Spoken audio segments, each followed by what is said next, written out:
Hello warriors, welcome to Seldoons Academy. Last video round house kick எப்படி பண்ணலாம்னு பார்த்தோம். இந்த வீடியோல round house kick எப்படி black பண்ணலாம்னு பத்தி பார்க்கலாம். அதுக்கு நீங்க உங்களோட லெஃப்ட் ஹேண்ட் எந்த ஹெட் நீங்க black எடுக்க போறீங்களோ அந்த கை வந்து உங்களோட இயர் வந்து க்ளோஸ் பண்ண மாதிரி இருக்கணும். சேம் அதே மாதிரி க்ளோஸ் பண்ணி உங்க எல்போவை ஸ்ட்ரைட்டா நீட்டிக்கணும். அப்பதான் தான் ஆப்போனன்ட் அடிக்க வரும்போது நம்ம தடுக்க முடியும். தென் another height வந்து ஆப்போனன்ட் கிக் பண்ண வராங்கன்னா அதை ப்ளாக் பண்ண நம்ம யூஸ் பண்ணிக்கணும்.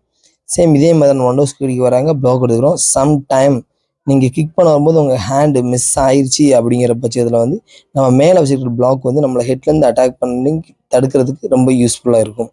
இதில் எல்லோரும் பண்ணக்கூடிய ஒரு ஸ்மால் மிஸ்டேக் என்னென்னா இந்த ஃபிங்கரை வந்து ஓப்பன் பண்ணிடுவாங்க. நம்ம தம் ஃபிங்கர் வந்து ஓப்பன் பண்ணிடுவாங்க. இப்படி ஓப்பன் பண்ணுறதுனால ஆப்போனன்ட் அடிக்கும்போது வந்து நம்மளோட ஃபிங்கர் வந்து ப்ரோக் ஆகிறதுக்கான வாய்ப்பு இருக்குது. ஸோ முடிஞ்ச அளவுக்கு ஃபிங்கரை க்ளோஸ் பண்ணி பண்ணுங்கள். ட்ரைனிங் பண்ணும்போது ஹேண்ட் ரப் பண்ணிவிட்டு ட்ரைனிங் எடுங்க. இந்த மாதிரி மார்ஷல் ஆர்ட்ஸ் ரிலேட்டடான வீடியோ உங்களுக்கு வேணும்னு ஆசைப்பட்டீங்கன்னா நம்ம சேனலை சப்ஸ்கிரைப் பண்ணிக்கோங்க. Thank you for